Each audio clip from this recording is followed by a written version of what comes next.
Hello student, আজকে আমি যেটা নিয়ে আলোচনা করব সেটা হচ্ছে ক্লাস 12 অর্থাৎ দ্বাদশ শ্রেণীর রাষ্ট্রবিজ্ঞানের 8 নম্বর অধ্যায় থেকে একটা খুবই গুরুত্বপূর্ণ প্রশ্ন, যেটা 2021-এ আসার অনেকটা চান্স আছে। চান্স নয়, শুধু আসবে এরকম একটা প্রশ্ন।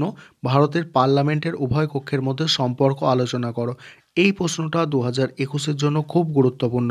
ভালো করে মনোযোগ সহকারে প্রথম থেকে শেষ পর্যন্ত দেখবে এবং এটা দেখার মাধ্যমেই তোমরা বুঝে যাবে যে 8-এ 8 পেতে গেলে কীরকম কোয়ালিটির নোট তোমাদের লিখতে হবে। দেখো, ভারত স্টার্ট করছি আমি। এটা প্রশ্নটা আরেকবার বলে দিচ্ছি। দেখো, ভারতের পার্লামেন্টের উভয় কক্ষের মধ্যে সম্পর্ক আলোচনা করো। পার্লামেন্টের উভয় কক্ষ মানে কি? পার্লামেন্টের মানে ভারতের যে আইনসভা, কেন্দ্রীয় আইনসভা, তাকে পার্লামেন্ট বলা হয়।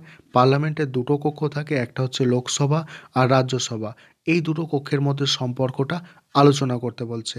দেখো, ভারতের কেন্দ্রীয় আইনসভা বা পার্লামেন্ট দ্বিকক্ষ বিশিষ্ট। এই দুটি কক্ষের মধ্যে নিম্নকক্ষ হলো লোকসভা এবং উচ্চকক্ষ হলো রাজ্যসভা। রাজ্যসভা যেখানে অনধিক 250 জন সদস্য নিয়ে গঠিত হতে পারে। তাহলে কি? রাজ্যসভা অনধিক মানে সব থেকে বেশি হলে 250 জন সদস্য নিয়ে গঠিত হতে পারে। সেখানে লোকসভার সদস্য সংখ্যা সর্বাধিক 552 হতে পারে। লোকসভার সদস্যরা জনগণের প্রত্যক্ষ ভোটে নির্বাচিত হয়। তাহলে কি বললাম? লোকসভার সদস্যরা জনগণের প্রত্যক্ষ ভোটে নির্বাচিত হয়। তাদের কার্যকালের মেয়াদ হচ্ছে 5 বছর এবং রাজ্যসভার সদস্যরা অঙ্গরাজ্যগুলির নির্বাচিত সদস্যদের দ্বারা পরোক্ষভাবে ও 6 বছরের জন্য নির্বাচিত হন এবং প্রতি 2 বছর অন্তর 2/3 সদস্য অবসর নেন এবং অন্য 2/3 নির্বাচিত হয়। এবারে কি বলা হচ্ছে? দেখো, লোকসভা ও রাজ্যসভার মধ্যে সম্পর্ককে আমরা তিন ভাগে ভাগ করে আলোচনা করতে পারি। 3 ভাগে ভাগ করে আলোচনা করতে পারি। 1 নম্বর পয়েন্ট দেখো, উভয় কক্ষ সমান ক্ষমতার অধিকারী। কি বললাম? উভয় কক্ষ সমান ক্ষমতার অধিকারী। উভয় কক্ষ বলতে এখানে লোকসভা এবং রাজ্যসভাকে বোঝানো হচ্ছে। এখানে কি বলছে? দেখো, কিছু কিছু ক্ষেত্রে রাজ্যসভা ও লোকসভা সমান ক্ষমতা ভোগ করে। সেগুলি হলো, দেখো, প্রথমত অর্থাৎ 1 নম্বর সমান ক্ষমতা কিভাবে ভোগ করছে দেখানো হচ্ছে। দেখো, সাধারণ বিলের ক্ষেত্রে উভয় কক্ষ সমান ক্ষমতার অধিকারী, অর্থাৎ উভয় কক্ষের অনুমোদন না পেলে কোনো বিল আইনে পরিণত হতে পারে না। দ্বিতীয় পয়েন্ট কি বলা হচ্ছে? দেখো, 2 নম্বর পয়েন্ট, সমান ক্ষমতার ক্ষেত্রে সংবিধান সংশোধনের ক্ষেত্রে উভয়ের ক্ষমতা সমান। উভয় কক্ষের সম্মতি ছাড়া সংবিধান সংশোধন করা যাবে না। তারপরের পয়েন্ট কি আছে? দেখো, 3 নম্বর পয়েন্ট, তৃতীয়ত, রাষ্ট্রপতি নির্বাচন অপসারণের ক্ষেত্রে উভয় সমান ক্ষমতার অধিকারী। সুপ্রিম কোর্ট ও হাইকোর্টের বিচারপতিদের অপসারণের ক্ষেত্রেও উভয় কক্ষ সমান ক্ষমতা ভোগ করে। উভয় কক্ষ কি? সমান ক্ষমতা ভোগ করে। পরের পয়েন্ট, চতুর্থত, দেখো 4 নম্বর পয়েন্ট কি আছে? রাষ্ট্রপতি কর্তৃক ঘোষিত জরুরি অবস্থা অনুমোদনের ব্যাপারেও রাজ্যসভা ও লোকসভা সমান ক্ষমতা রয়েছে। পঞ্চমত, আইনসভার অবমাননা বা অধিকার ভঙ্গের অভিযোগে কোনো সদস্য নয় এমন কোনো ব্যক্তিকে উভয় কক্ষের শাস্তি দেওয়ার ক্ষমতা আছে। তাহলে কি? আইনসভার অবমাননা বা অধিকার ভঙ্গের অভিযোগে কোনো সদস্য নন এমন কোনো ব্যক্তিকে উভয় কক্ষের শাস্তি দেওয়ার ক্ষমতা রয়েছে। এটা পড়লাম আমরা উভয় কক্ষের সমান ক্ষমতা, প্রথম পয়েন্ট। দ্বিতীয় পয়েন্ট আমরা দেখব লোকসভার প্রাধান্য, তার আন্ডারে কিছু পয়েন্ট আছে। তারপরে আমরা দেখব রাজ্যসভার প্রাধান্য। এইভাবে আমরা ভারতের পার্লামেন্টের উভয় কক্ষের মধ্যে সম্পর্কটা আলোচনা করব যথাযথভাবে।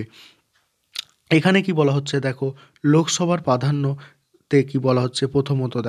প্রথমত কি বলা হচ্ছে? দেখো, অর্থ বিলের ক্ষেত্রে লোকসভা অনেক বেশি শক্তিশালী।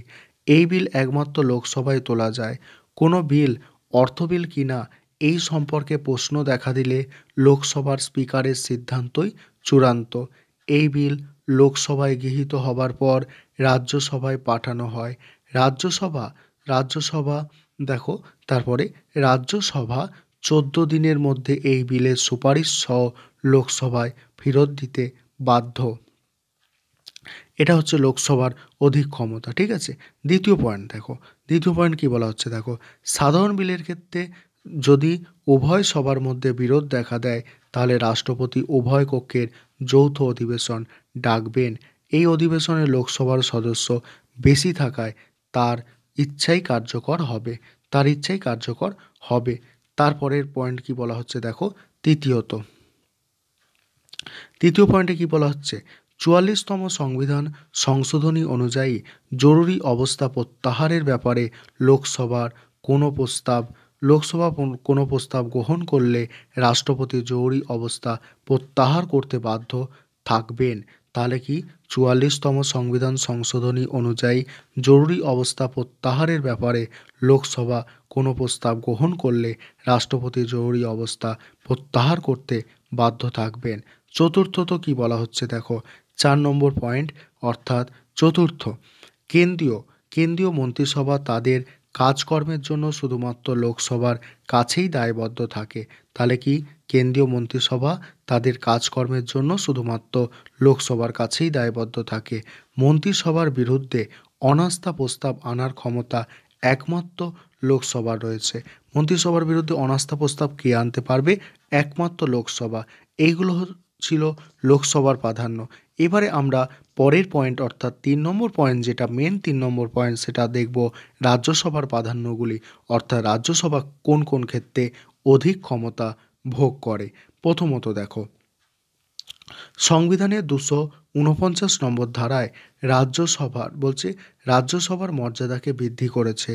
এতে বলা হয়েছে রাজ্যসভায় উপস্থিত 2/3 সদস্যের সমর্থনে যদি এমন কোনো প্রস্তাব পাস হয় যে জাতীয় স্বার্থে কেন্দ্রীয় আইনসভা রাজ্য তালিকাভুক্ত যে কোনো বিষয়ের ওপর আইন তৈরি করতে পারবে, তাহলে কেন্দ্রীয় আইনসভা রাজ্য তালিকায় হস্তক্ষেপ করতে পারে।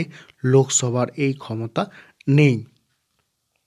তারপরে দ্বিতীয়ত দেখো, রাজ্যসভা সর্বভারতীয় চাকরি সৃষ্টি করতে পারে, যেমন আইএএস এর মতো সর্বভারতীয় রাষ্ট্রকীর্তক সৃষ্টি করতে পারেন।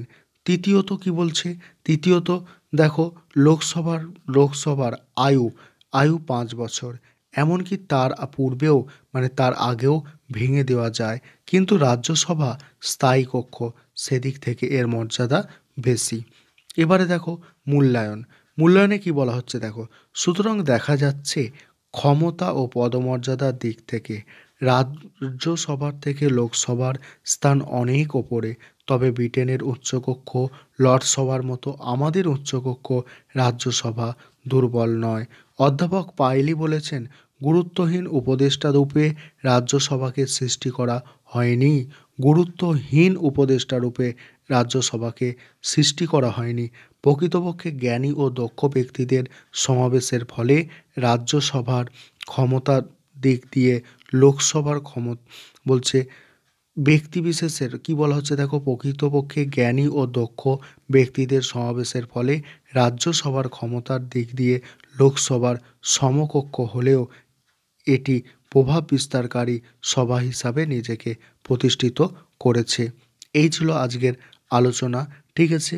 যাদের ভালো লাগবে তারা চ্যানেলটাকে সাবস্ক্রাইব করবে এবং আমার সাথে যুক্ত হতে যদি চাও তোমরা যে আমি গাইড করি তোমাদের এইচএসটা পলিটিক্যাল সায়েন্সে, তাহলে তোমরা কিন্তু অনলাইন কোচিং নিতে পারো, কারণ অনলাইন কোচিং ক্লাস হচ্ছে ঠিক এইভাবে, যেইভাবে ভিডিও দেখছো সেইভাবে ক্লাস তোমাদের করানো হবে এবং তার সঙ্গে এই যে নোটটা, এটা পিডিএফ আকারে তোমার হোয়াটসঅ্যাপে দিয়ে দেওয়া হবে।